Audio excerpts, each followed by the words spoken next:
Hermanos, vamos a pasar o vamos a continuar estudiando el capítulo 31 del estado del hombre después de la muerte de nuestra confesión y de la resurrección de los muertos, hermanos. Vamos a tocar ahora, hermanos, en este día el tema que se refiere o que hace referencia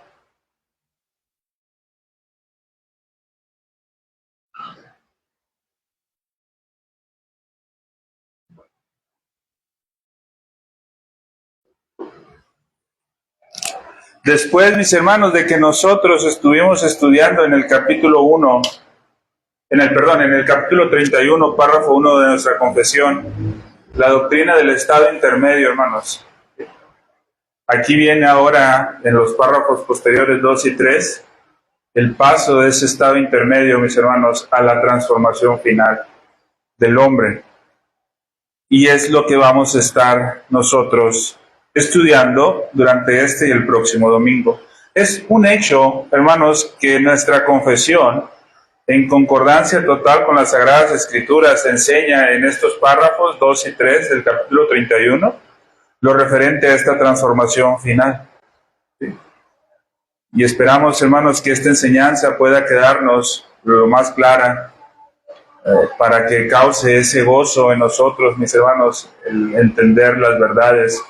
Aunque, hermanos, entendemos también que muchas veces las verdades son, las verdades descritas en la palabra, hermanos, son misterios. La única manera en la que nosotros podamos llegar a comprender y entender esto, hermanos, es por fe. ¿Sí? Primero, hermanos, vamos a dividir nuestra exposición en una serie de pasos, hermanos. Y primero vamos a hablar qué va a pasar con aquellos que estén vivos en el último día. Cuando hablamos del último día, hermanos, nos referimos a cuando nuestro Señor Jesucristo venga por segunda ocasión. ¿Sí? ¿Qué va a pasar con esos que estén vivos? Ya hemos estado estudiando, hermanos, que algunos van a morir antes, o vamos a morir quizás antes de que nuestro Señor Jesucristo venga por segunda ocasión. Y ya estudiamos, mis hermanos, que tanto los malvados como los justos, que la Biblia reconoce como justificados, vamos a estar en condiciones, hermanos, de separación entre nuestro cuerpo y nuestra alma cuando nuestro Señor Jesucristo venga por segunda ocasión, si es que así pasa, hermanos, en el caso particular de cada uno de nosotros que hayamos muerto para ese tiempo. Y nuestra alma, hermanos, de los justos va a estar en la presencia de Dios en el paraíso. Y el alma de los injustos o de los malvados va a estar en el infierno. Pero ¿qué pasará, mis hermanos, con aquellos que estén vivos en el momento que nuestro Señor Jesucristo venga? ¿Qué va a pasar con estos, mis hermanos? Para esto, primero vamos a hacer lecturas de unos pasajes, un par de pasajes en las Escrituras, mis hermanos, al que les invito a que vaya. El primero está en 1 Tesalonicenses, capítulo 4, versículos 13 y 17. Verdades, hermanos, que están expuestas en la Escritura, hermanos, y que respaldan qué es lo que va a pasar con aquellos que estén vivos en el último día. Ya estamos ahí. Si estamos ahí, hermanos, vamos a hacer lectura. Yo hago lectura y usted me sigue con su vista, hermanos. ¿Sí? Primero, dice el apóstol Pablo: tampoco queremos, hermanos, que ignoréis acerca de los que duermen, para que no os entristezcáis como los otros que no tienen esperanza.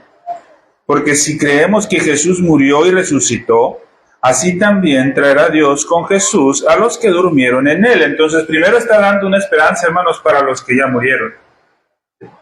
Una esperanza, hermanos, de la cual no gozan aquellos que murieron sin Cristo.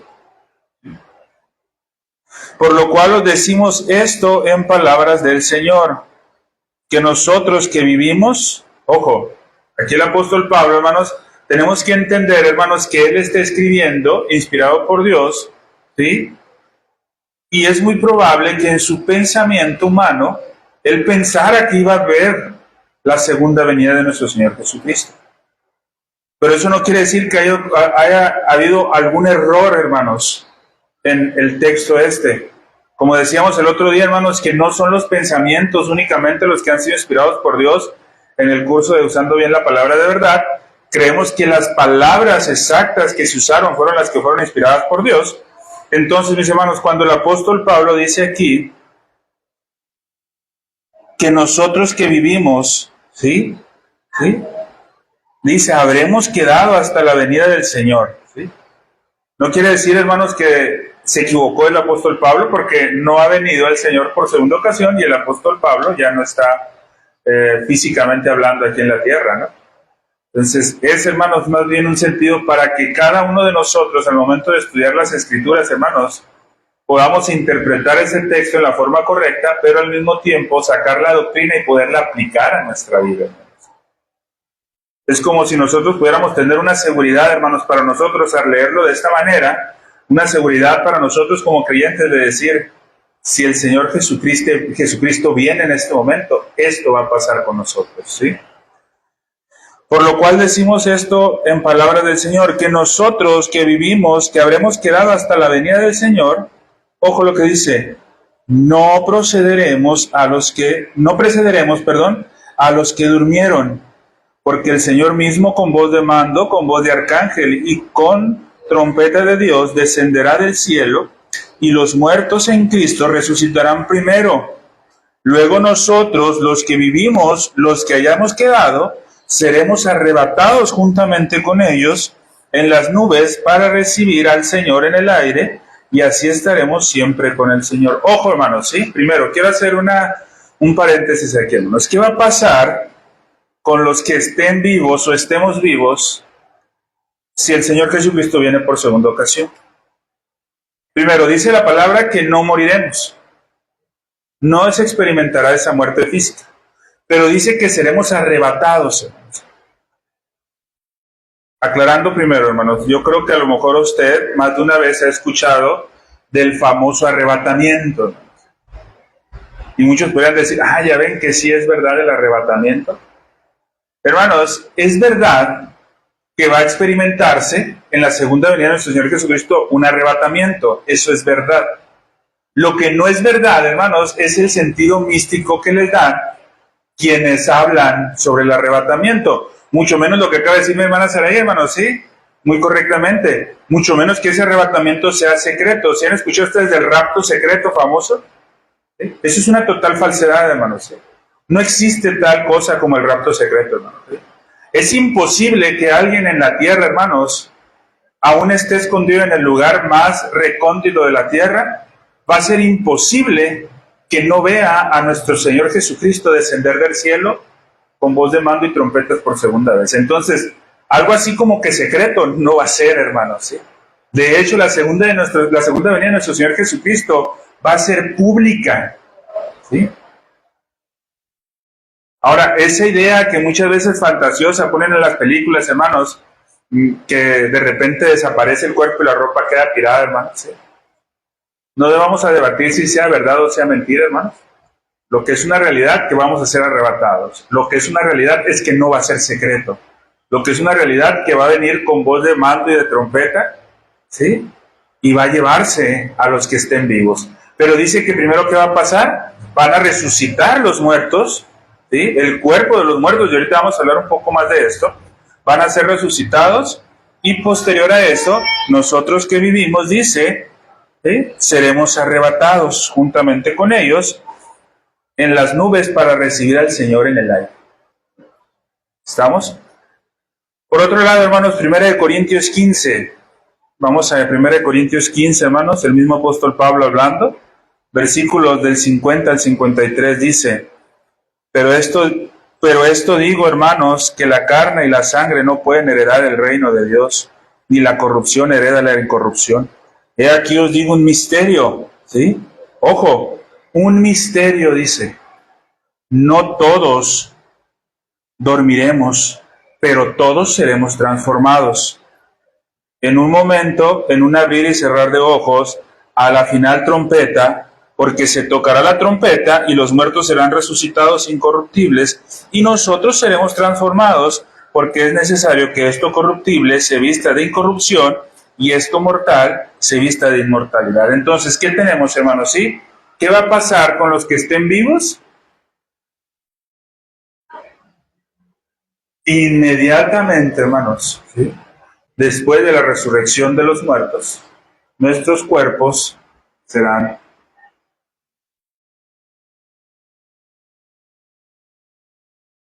transformados. ¿Para qué? Sí, será. Esa es muy buena pregunta, hermanos, ¿sí? En primera, hermanos, quienes no van a sufrir, y ahorita lo vamos a ir viendo poco a poco, la muerte física en ese momento, van a ser los justos. De hecho, leemos la afirmación de nuestra confesión.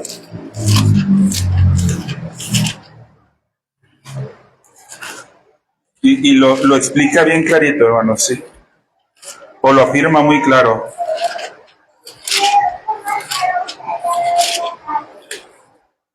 Dice, artículo 2 o párrafo 2 del capítulo 31, y los santos, dice, hace referencia a los santos, ¿sí? Únicamente los justos, que se encuentren vivos en el último día no dormirán, sino que serán transformados.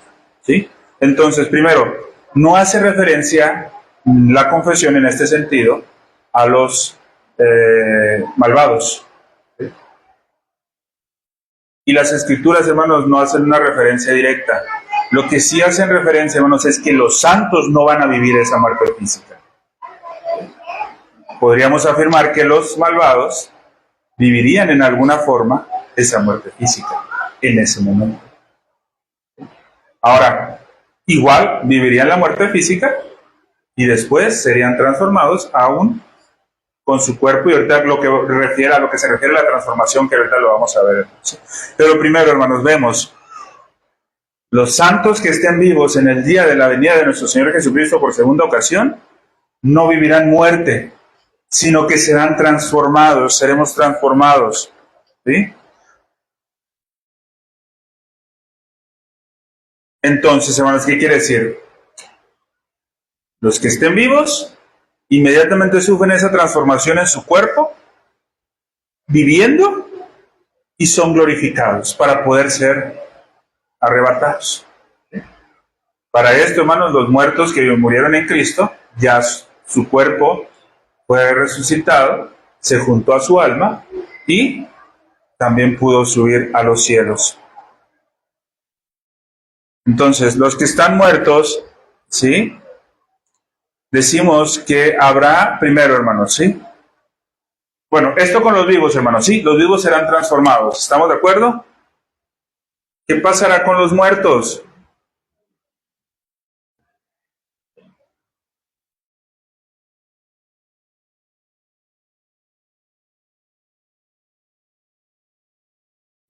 Ojo, hermanos, estos, los vivos, ¿sí? ¿Qué pasará con los vivos? Que son los justos, serán transformados. ¿Qué pasará con los muertos? Nos habla de una resurrección, pero una resurrección general, hermanos, ¿sí? El párrafo 2 de nuestra confesión dice, todos los muertos serán resucitados.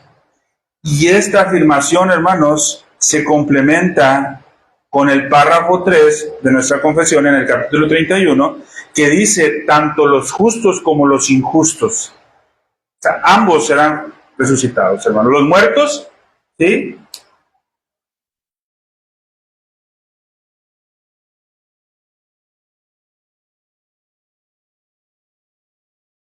¿Sí?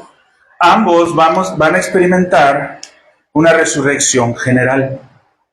Ojo, con propósitos distintos, pero ambos van a ser resucitados en ese día. Hermanos, referente a este tema, ¿sí?, de una resurrección general, es necesario aclarar que únicamente existen en las Escrituras 3 citas bíblicas. Pero esas citas bíblicas, hermanos, son más que suficientes para entender de forma correcta esto. Vamos con la primera, hermanos. Sí, la primera está en el Antiguo Testamento, Daniel capítulo 12, versículo 2. Y de aquí nos va dando una idea, hermanos, de por qué esa resurrección general y por qué se daría esa resurrección general en el día del juicio final, en el último día.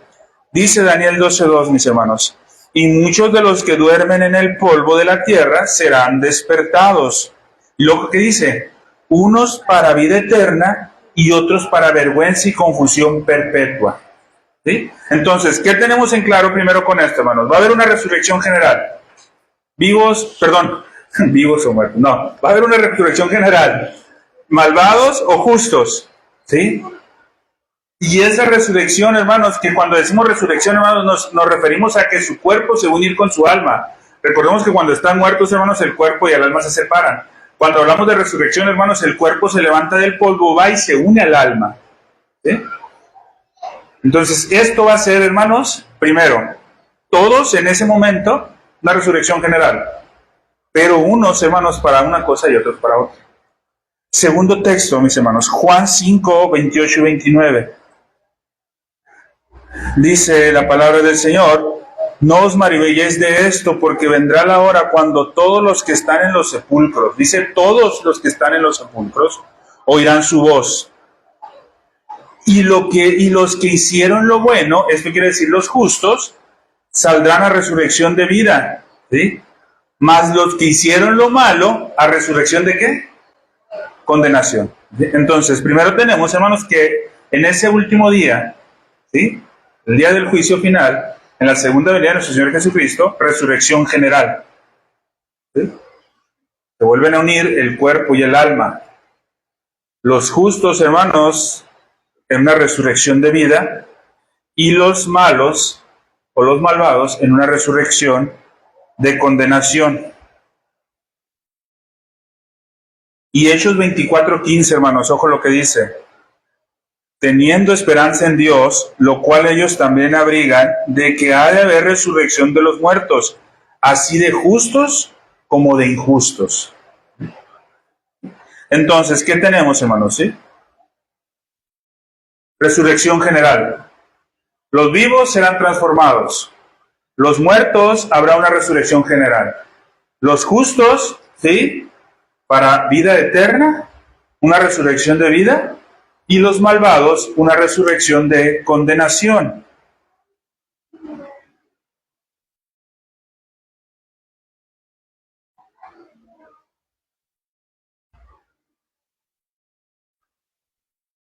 Ay, perdón. Condenación, hermanos, ¿sí? Ahora, siguiente, hermanos. Ojo, esto también lo encontramos, hermanos, aunque estos tres textos son los que más hablan acerca de este punto de la resurrección general, también, hermanos, podemos encontrar esta enseñanza de la resurrección general de tanto vivos como muertos en aquellos textos que describen el juicio de Dios en el día final y sus consecuencias, que eso lo vamos a hablar, hermanos, cuando pasemos al capítulo último de nuestra confesión.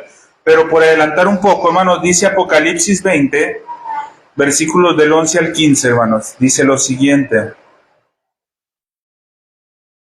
Dice, hermanos, y vi un gran trono blanco, y el que estaba sentado en él, de delante del cual huyeron la tierra y el cielo, y ningún lugar se encontró para ellos, y vi a los muertos, grandes y pequeños, de pie ante Dios, y los libros fueron abiertos, y otro libro fue abierto, el cual es el libro de la vida.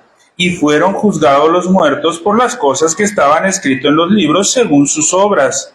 Y el mar entregó a los muertos que había en él, y la muerte y el Hades entregaron a los muertos que había en ellos, y fueron juzgados cada uno según sus obras. Y la muerte y el Hades fueron lanzados al lago de fuego, esto es la muerte segunda. Y el que no se halló inscrito en el libro de la vida fue lanzado al lago de fuego. Sí, entonces nos habla de una resurrección, donde los que murieron también van a vivir esto.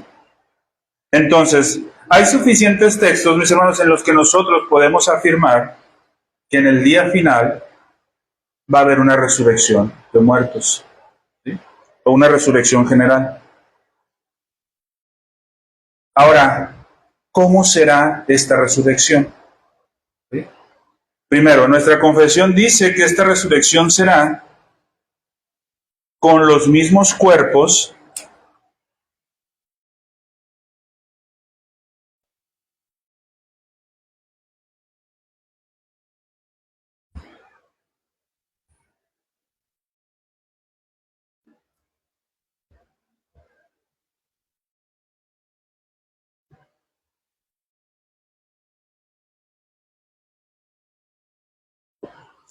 Es el mismo cuerpo, pero con diferentes cualidades.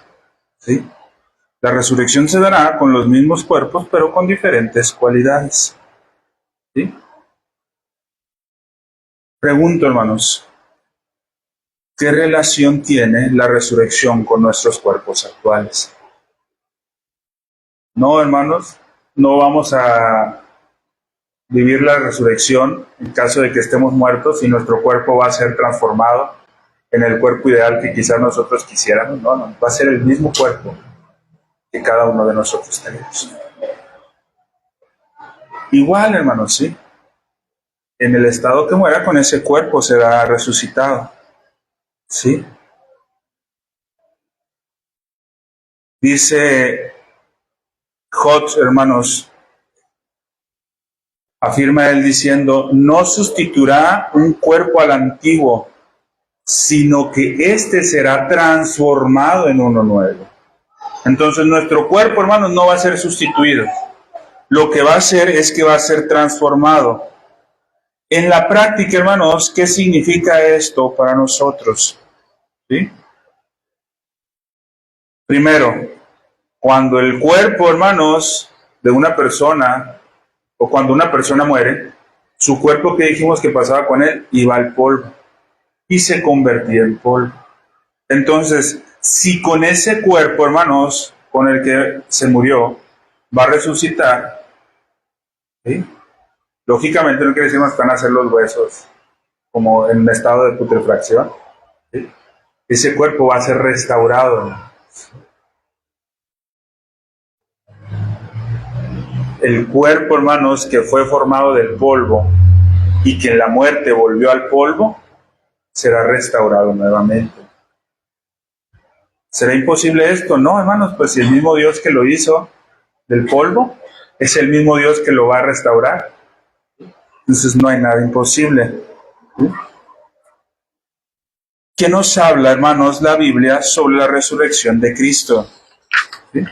¿Qué nos enseña las Escrituras sobre la resurrección de Cristo, hermanos? Para darnos una idea a nosotros, hermanos, también, sobre ese momento de la resurrección.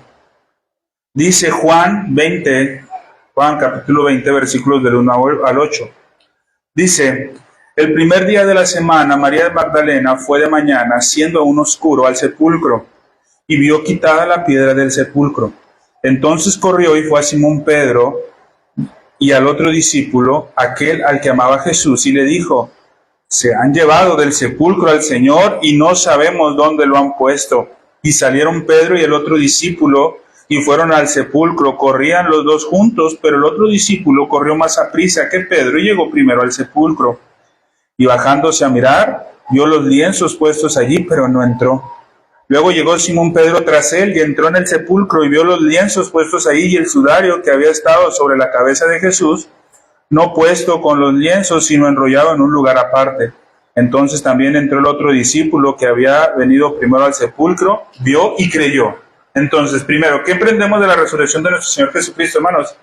Que el sepulcro donde Él estaba sepultado, el cuerpo de nuestro Señor Jesucristo estaba sepultado. ¿Qué pasó? La resurrección, hermanos, del Señor Jesucristo. Ya no estaba ahí. Ese mismo cuerpo, ¿sí? De la misma manera nosotros podemos creer, hermanos, y podemos afirmar en que Cristo, ¿sí?, con su cuerpo físico salió del sepulcro.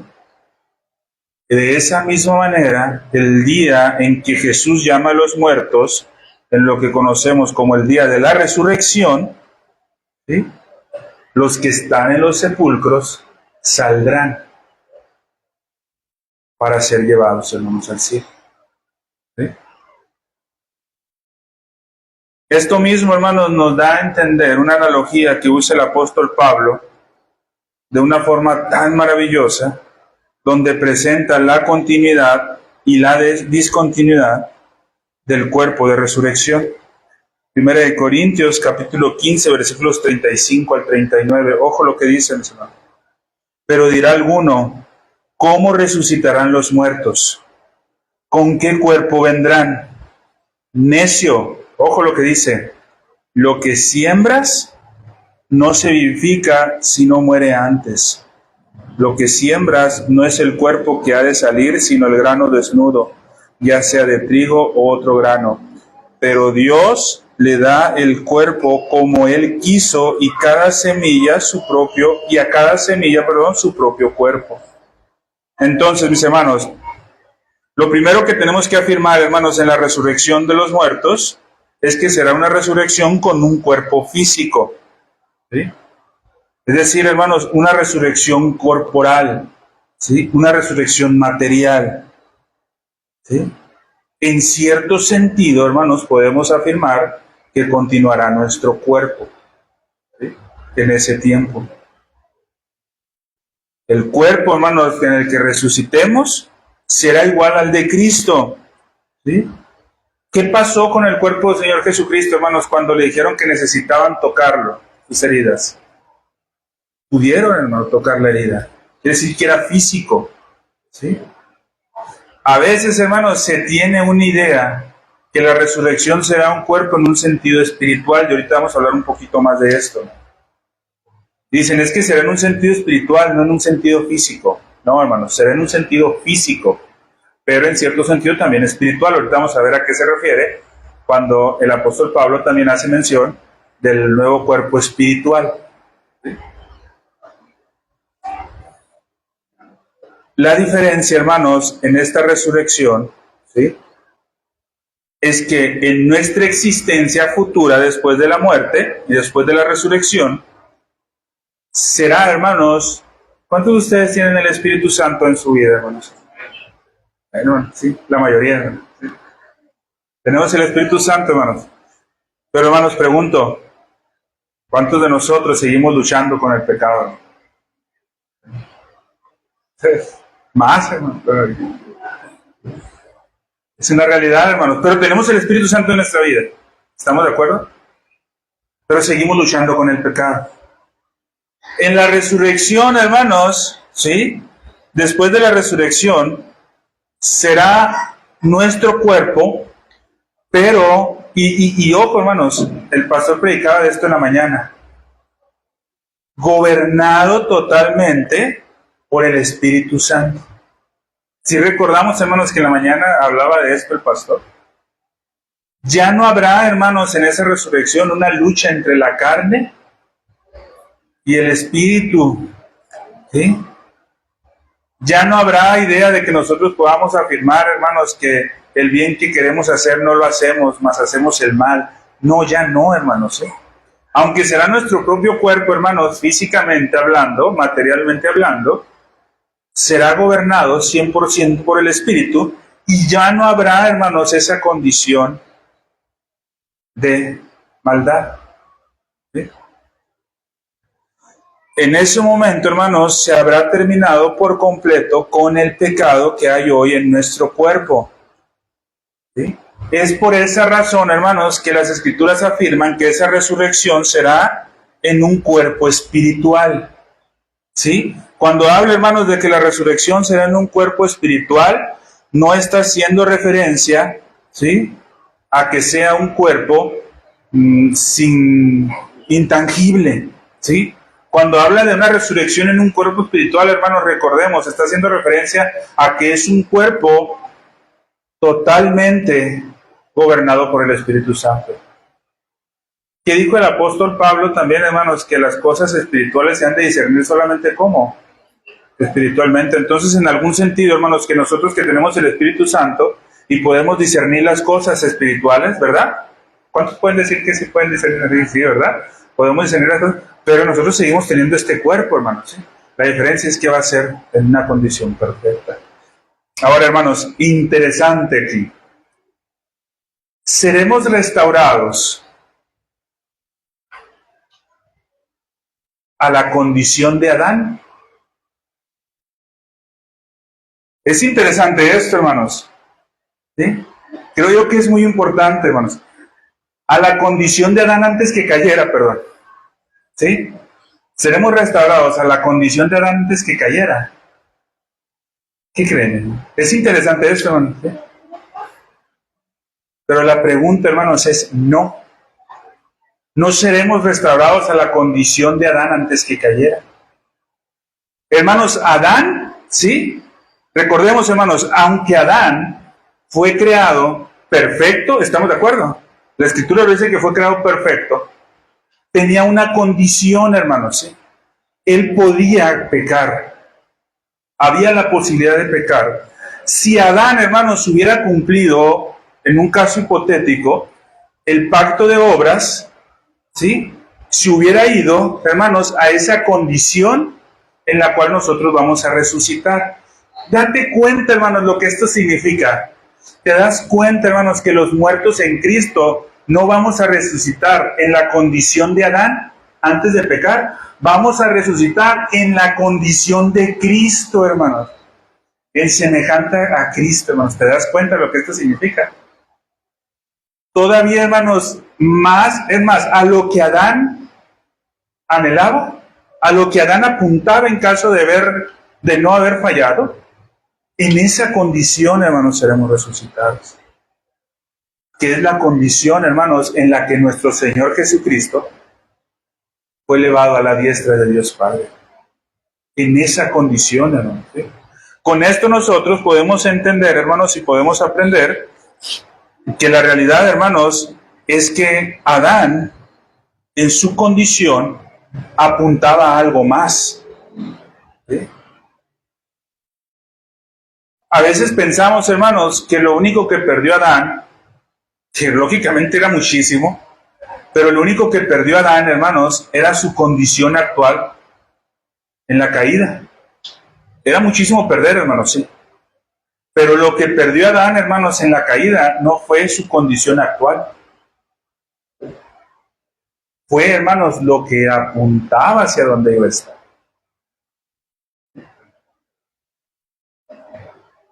Hermanos, si Adán hubiera protegido el huerto, si Adán, hermanos, en lugar de permitir que la serpiente se acercara al huerto, con el dominio que él tenía sobre los animales,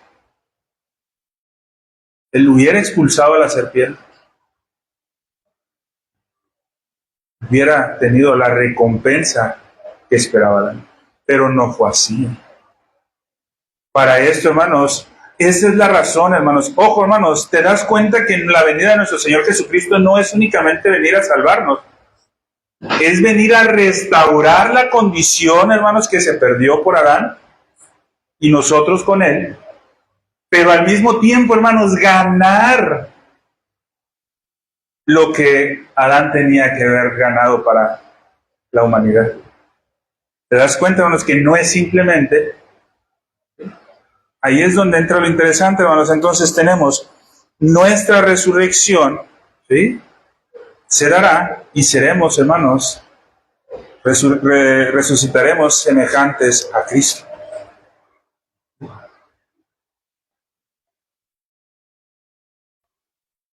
Hermano, si esto, hermano, no motiva tu vida como creyente a adorar a Dios, no va a haber absolutamente nada en nuestra vida. ¿Te das cuenta, hermanos? Lo miserable que somos y la promesa de resurrección es una condición semejante a la de Cristo, ¿no? Mejor que la de Adán. ¿Por qué, hermanos? Porque Adán, hermanos, si bien es cierto, tenía un cuerpo físico, hermanos, si bien es cierto, hermanos, se dice en la Escritura que fue creado en perfección, él tenía la posibilidad de pecar, hermano. Pero en esa resurrección, hermanos, cada uno de nosotros, con nuestro cuerpo físico, no vamos a poder pecar. Esa lucha que tienes y que tengo, hermanos, día a día, y que estoy seguro que cada uno de los que están escuchando tienen, esa lucha, hermanos, día a día, en la resurrección, hermanos, en el estado después de la muerte, con nuestros cuerpos, se acabó.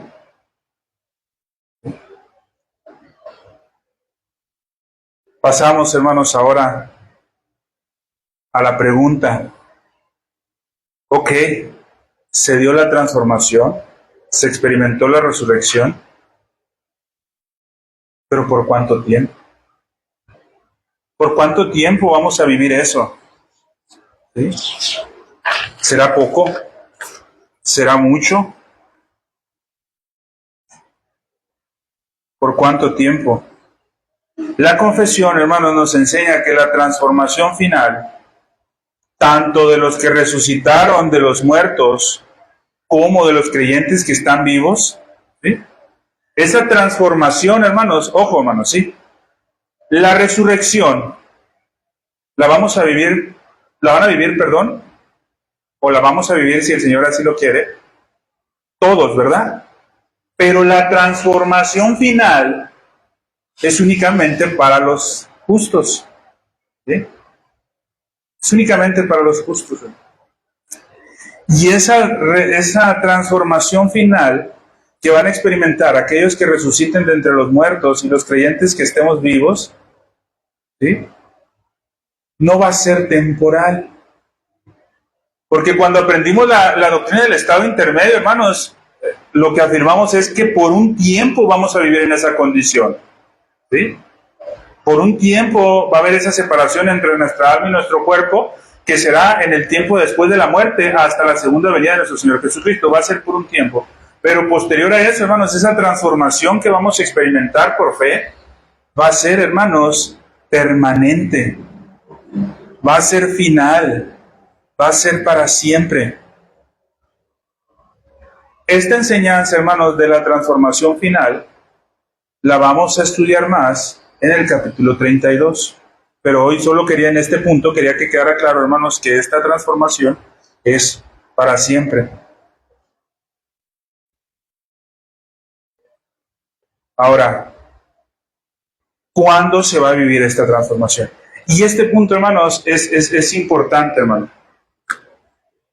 Cuando iniciamos el estudio de la escatología, hermanos, en lo referente a la confesión, dijimos, hermanos, que no nos íbamos a meter en cuestiones que quizás ahorita muchos hablan de escatología y lo primero que se refieren es a eso, ¿no? Pero dijimos, hermanos, que nosotros estudiando las enseñanzas básicas de la confesión, podemos ir dándonos una idea, hermanos, de estas posturas.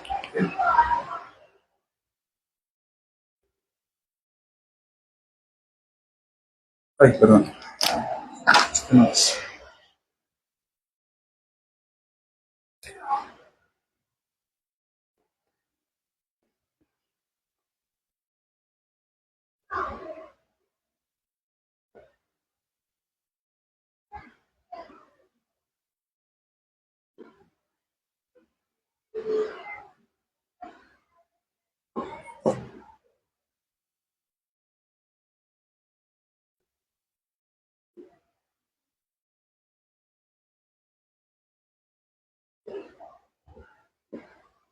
¿Alguno de ustedes ha escuchado estas palabras, hermano? Amilenialismo, ¿sí? Premilenialismo, postmilenialismo, hermanos. No vamos, hermanos, a meternos de fondo en estas enseñanzas. Lo único, hermanos, que quiero, ¿sí?, es que entendamos un poco cuál de estas posturas simple y sencillamente queda descartada.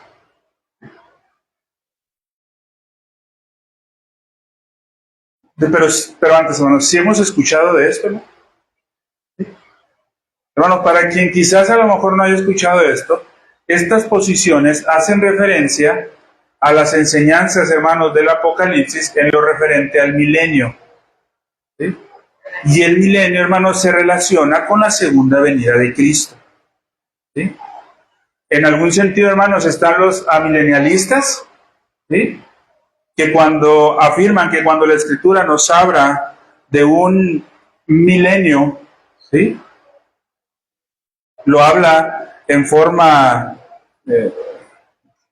simbólica, ¿sí?, figurada, es decir, no son 1000 años literalmente, pero dicen en este milenialismo es de que ese periodo de 1000 años antes de la venida de nuestro Señor Jesucristo, ¿sí?, es simbólico, es decir, podemos ser, bueno, ya no, porque ya pasaron más de 1000, pero podrían haber sido 1000 años o 1000 200, 1500, 2000, 3000, 4000, 5000, 10,000, 20,000, 30,000, lo que sea, pero hace referencia a que es únicamente un periodo de tiempo previo a la segunda venida de nuestro Señor Jesucristo. ¿Sí? Aquellos que afirman la posición premilenial, ¿sí?, dicen, hermanos, que en el tiempo de la segunda venida de nuestro Señor Jesucristo, ¿sí?, segunda venida de Cristo, ¿sí?, acá está el tiempo que nosotros vivimos. Piensen, hermanos, que después de la segunda venida de Jesucristo se van a vivir 1000 años.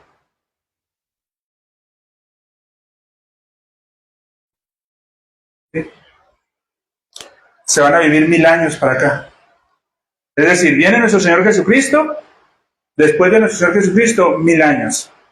Y ahí empiezan a sacar muchas teorías, hermanos, que quien tenga el sello de la bestia no va a poder hacer esto, y que esto y esto y aquello, y muchas cosas, hermanos, que a lo mejor ustedes escucharon. Como les digo, hermanos, no me interesa en este momento profundizar tanto en esto, pero sí, hermanos, dejarnos una idea más o menos clara, ¿sí? Y entonces pasa esto, ¿sí? Ahora, los que están acá en la postura pos, perdón. Lo voy a poner así, hermanos, porque un periodo de 1000 años, y a los 1000 años, pues necesito una tercera venida de nuestro Señor Jesucristo. Forzosamente. Porque se dice que aquí sería el juicio. ¿Sí? Y si quien va a dictaminar el juicio es nuestro Señor Jesucristo, pues necesita venir una tercera ocasión. ¿Qué dicen acá esto, hermanos? ¿Sí? Se va a vivir un periodo de tiempo, va a llegar un punto, ¿sí?, en el que el cristianismo va a empezar a crecer tanto, hermanos, ¿sí?, que se va a ir estableciendo paulatinamente por un periodo de 10 años, de 1000 años,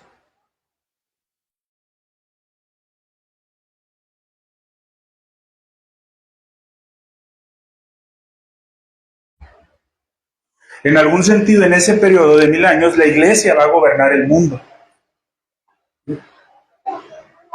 Y todo el mundo, bueno, hermanos, no en el sentido tiránico, ¿no?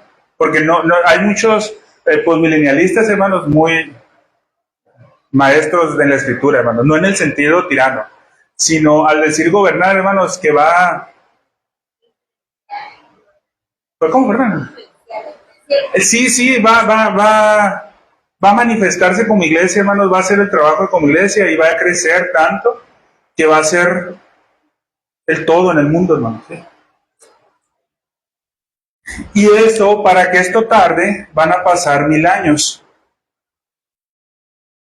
Después de que pase esto, hermanos, de que la iglesia prepare el terreno, ahora sí que como dicen, hermanos, ahí está, aquí es, prepare el terreno la iglesia, para que cuando esté todo en orden, nuestro Señor Jesucristo venga.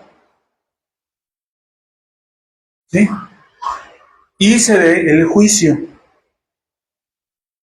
¿Sí?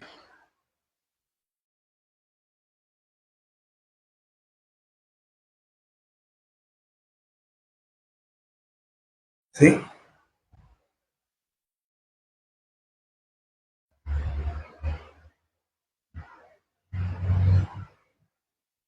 Está.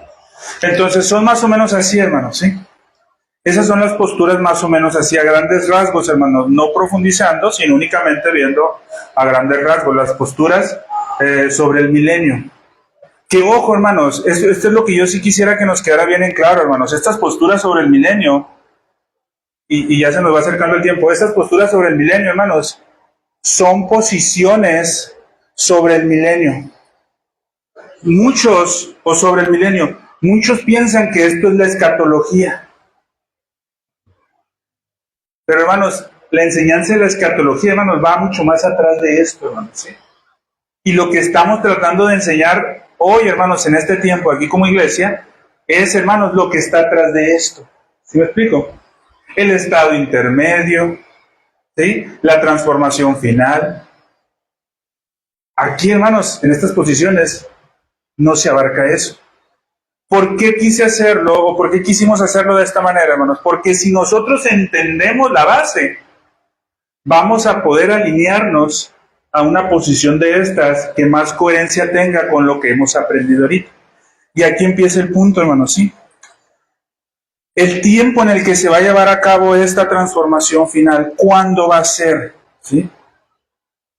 De la misma manera, hermanos, en que se llevará a cabo esa resurrección general, ¿sí? Se va a llevar en el mismo tiempo esa transformación final, ¿sí?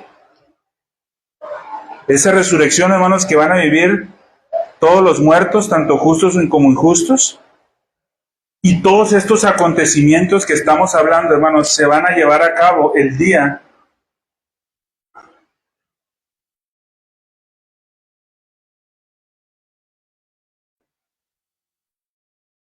del juicio final. Ese día se va a llevar a cabo todo, ¿sí?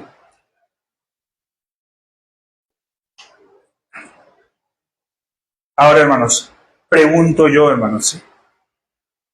Con todo lo que hemos aprendido hasta ahorita, ¿sí? Díganme ustedes si no es lógico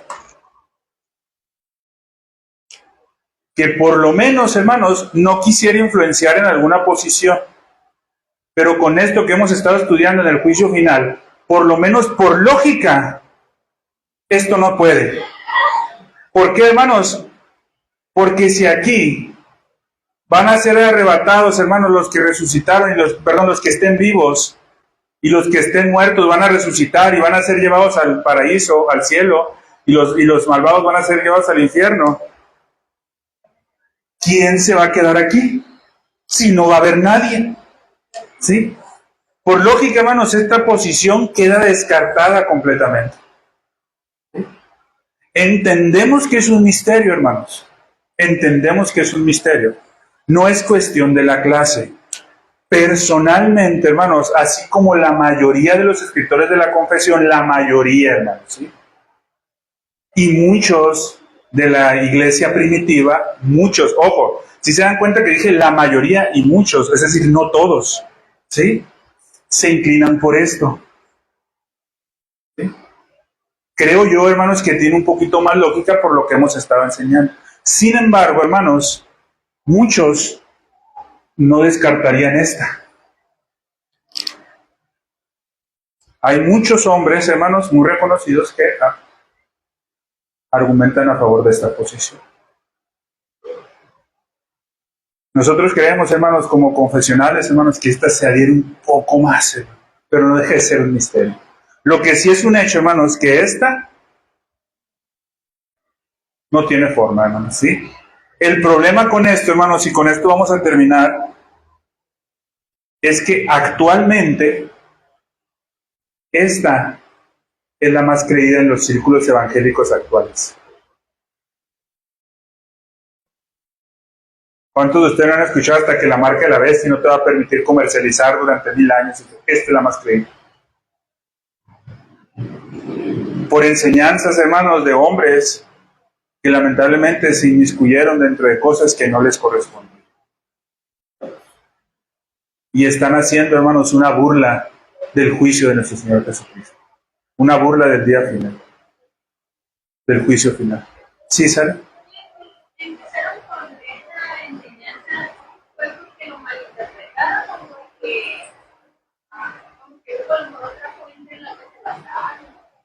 Mera malinterpretación, te podría decir, de los últimos 150, 200 años. Con la intención estos, ojo, de querer predecir los tiempos del juicio final, es decir, la fecha. Empezaron a sacar teorías. Acá, esta gente nunca ha predecido una fecha. Va a haber un juicio, pero no hay fecha. Estos tampoco se han atrevido a poner una fecha, a pesar de que ellos sí piensan de un milenio literal. Pero ellos no saben cuándo va a empezar eso. Pero estos son los que se tienen que estar disculpando cada vuelta de año, porque dicen, no, siempre no, hice malos cálculos. Me faltó considerar que la Luna iba a girar 1 centímetro más a un lado de la órbita. Eso, hermanos, ¿sí? Entonces, mis hermanos, hasta aquí vamos a quedar con la clase de hoy, ¿sí? La próxima semana, hermanos, continuaremos con la última parte de este capítulo. Espero yo que terminemos con esa última parte para pasar después a la enseñanza del juicio final, ¿sí? Si hay dudas, hermanos, ahorita, en el momento de la comunión, ahí lo podemos platicar, ¿sí? Por lo pronto, hermanos, vamos a orar para finalizar. Oramos. Padre Santo, Señor, gracias te damos, mi Dios, por este tiempo, por la oportunidad que nos das de poder venir a escudriñar los misterios que tú has puesto, mi Dios, para que nosotros podamos ser edificados en ellos. Te pedimos, mi Señor, sabiduría y entendimiento para poder escudriñar cada uno de ellos y, mi Dios, poder ser fieles en las cosas que tú mandas que nosotros creamos para tu honra y tu gloria. Gracias, Padre, te damos por este tiempo. Te pedimos por los hermanos que están aquí presentes, por aquellos que en este día, por cuestiones fuera de su control, no pudieron estar glorificando en este momento juntamente con nosotros. Mi Dios, te pedimos que seas en ellos, pero en el lugar que los tengas, mi Señor, te suplicamos que ellos puedan estar glorificando y exaltando tu santo nombre en este día que tú has establecido para tu honra y tu gloria. Te pedimos por aquellos hermanos que quizás puedan tener alguna necesidad, una enfermedad o cualquier otra cosa, mi Dios, que para tu honra y tu gloria sea exaltado todo siempre tu nombre, mi Dios. Te pedimos por aquellos que nos escuchan también quizás a la distancia, que este mensaje que hemos expuesto el día de hoy pueda ser de edificación para sus vidas como para las nuestras. Gracias, Padre, te damos por todo. Lo ponemos en tus benditas manos en Cristo Jesús. Amén.